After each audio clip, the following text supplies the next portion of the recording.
കഴിഞ്ഞ ദിവസം പുറത്തുനിന്നൊരു പ്രധാനപ്പെട്ട വാർത്ത, ഇറാൻ ആക്രമിച്ച ശേഷം ഇറാനിലെ റെജീം ചേഞ്ചിൽ റിസ ഷാ പഹലവിയുടെ മകനെയല്ല അവരുദ്ദേശിച്ചത് അഹമ്മദി നജാദിനെയാണ് എന്നൊരു ലീക്ക് വന്നിട്ടുണ്ട്. അത് സോഴ്സുകൾ ഉദ്ധരിച്ചുള്ളൊരു വാർത്തയാണ്. പക്ഷേ പ്രധാനപ്പെട്ട എല്ലാ വാർത്താ മാധ്യമങ്ങളും അൽ ജസീറ ഉൾപ്പെടെ അത് റിപ്പോർട്ട് ചെയ്തിട്ടുണ്ട്. ഒന്ന് ആലോചിച്ച് നോക്കുക, അഹമ്മദി നജാദ് ആരാണ്? 2005 മുതൽ 2013 വരെ ഇറാൻ ഭരിക്കുകയും ഹാർഡ് ലൈനർ, അവിടുത്തെ പ്രസിഡന്റിൽ ഏറ്റവും ഹാർഡ് ലൈനറായിട്ടുള്ള ആളാണ്. ഇസ്രായേലിനെ ഭൂപടത്തിൽ നിന്ന് തുടച്ചു വെക്കണമെന്ന് ആവശ്യപ്പെട്ട ആളാണ്.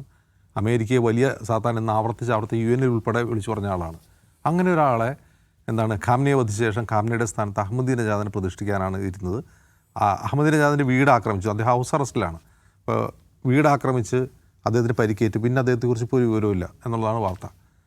അപ്പോൾ അഹമ്മദി നജാദിനെ ഖാംനയെ റിപ്ലേസ് ചെയ്യാൻ വേണ്ടി ഉപയോഗിക്കാം എന്ന് ചിന്തിക്കുന്ന ബ്രെയിൻ ഉണ്ടല്ലോ, ആ ബ്രെയിനോട് ഏത് രാജ്യത്തിനാണ് സംസാരിക്കാൻ കഴിയുക? ഇതൊരു ചോദ്യമല്ലേ. ഇപ്പോൾ കഴിഞ്ഞ മാസം റോയിറ്റേഴ്സിൻ്റെ ഒരു സ്പെഷ്യൽ റിപ്പോർട്ട് പുറത്തു വന്നിരുന്നു. അതായത് അമേരിക്കയുടെ ഡിപ്ലോമസിയെക്കുറിച്ചാണ് ആ വാർത്ത. അപ്പോൾ അമേരിക്കൻ ഡിപ്ലോമാറ്റുകൾ, ഇപ്പോൾ അമേരിക്കൻ വിദേശകാര്യ മന്ത്രാലയത്തിൽ 3000 ജീവനക്കാർ ഒഴിഞ്ഞു കിടക്കുകയാണ്.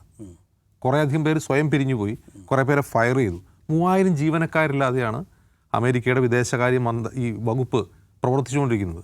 അതിന് അവരുടെ ആവശ്യമില്ല, ഡിപ്ലോമാറ്റുകളുടെ ആവശ്യമില്ല. ഇപ്പോൾ ഉദാഹരണത്തിന് സ്റ്റീവ് വിറ്റ്കോഫ് ഇസ്രായേലിലേക്കുള്ള അമേരിക്കയുടെ പ്രതിനിധിയാണ്, മിഡിൽ ഈസ്റ്റിലേക്ക്. അദ്ദേഹം ആരാണ്? അദ്ദേഹം ട്രംപിൻ്റെ ഒരു സുഹൃത്തും റിയൽ എസ്റ്റേറ്റുകാരാണ്. അദ്ദേഹത്തിന് എന്ത് ഡിപ്ലോമസിയെക്കുറിച്ച് അറിയാം? അദ്ദേഹത്തിന് മിഡിൽ ഈസ്റ്റിൻ്റെ ചരിത്രം എന്താ അറിയാം? അദ്ദേഹത്തിന് എന്താണ് നയതന്ത്രജ്ഞത എന്നറിയാമോ? അറിയില്ല. അപ്പോൾ ഈ വാണിജ്യ യുദ്ധത്തിൻ്റെ സമയത്ത്, തീരുവ കൂട്ടിയ സമയത്ത് സൗത്ത് കൊറിയ അവർക്ക് അമേരിക്കയുമായിട്ട് സംസാരിക്കണമല്ലോ.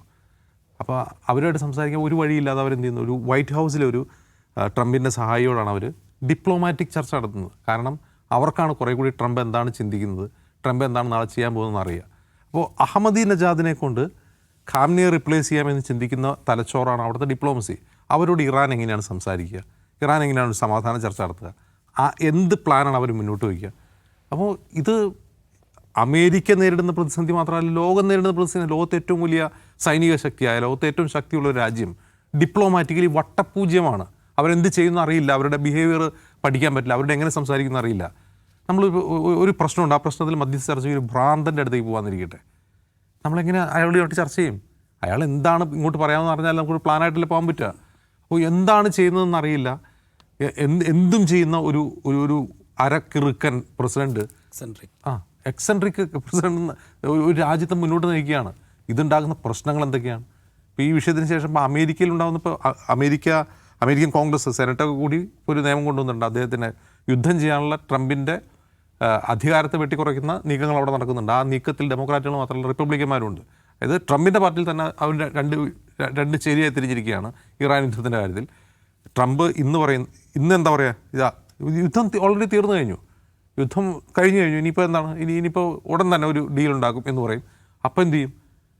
എണ്ണവില താഴേക്ക് വരും, ഓഹരി വിപണി കുറേ കൂടി ഉഷാറാവും. പിറ്റേ ദിവസം പറയും ഞങ്ങൾ പഠിക്കും എന്ന് പറയും. അപ്പോൾ ഇതെന്ത് നയതന്ത്രമാണ്? ഇതെന്ത് രാഷ്ട്രതന്ത്രജ്ഞതയാണ്? ഇതാർക്ക് എന്താണ് സംസാരിക്കാൻ കഴിയുക? ഇറാനെ സംബന്ധിച്ച് ഇറാൻ എന്ത് പറയും അവരോട്? ഞങ്ങൾ ഇന്ന കാര്യങ്ങൾ ഇത് പറയാമെന്ന് പറയുമ്പോൾ പിറ്റേ ദിവസം അദ്ദേഹം പറയും, ഒരു 10 ഉപാധി മുന്നോട്ട് വെച്ചാൽ പിറ്റേ ദിവസം പറയും ഇപ്പം തന്നെ തുടച്ചു നിൽക്കുമെന്ന് പറയും. പിന്നെ എന്ത് ചർച്ച നടക്കുക? അപ്പോൾ ഇത്തരം ഒരു സംവിധാനത്തിൽ ഇറാൻ യുദ്ധം ട്രംപിൻ്റെ കാലാവധി തീരും വരെ നീണ്ടുപോകാനാണ് സാധ്യത. അത് നമ്മൾ മുമ്പേ പ്രഖ്യാപിച്ചതാണ്. ഇതിൽ ഒരു തരത്തിലുള്ള സമാധാന ചർച്ച ഇപ്പോൾ ഉണ്ടാകാൻ പോകുന്നില്ല.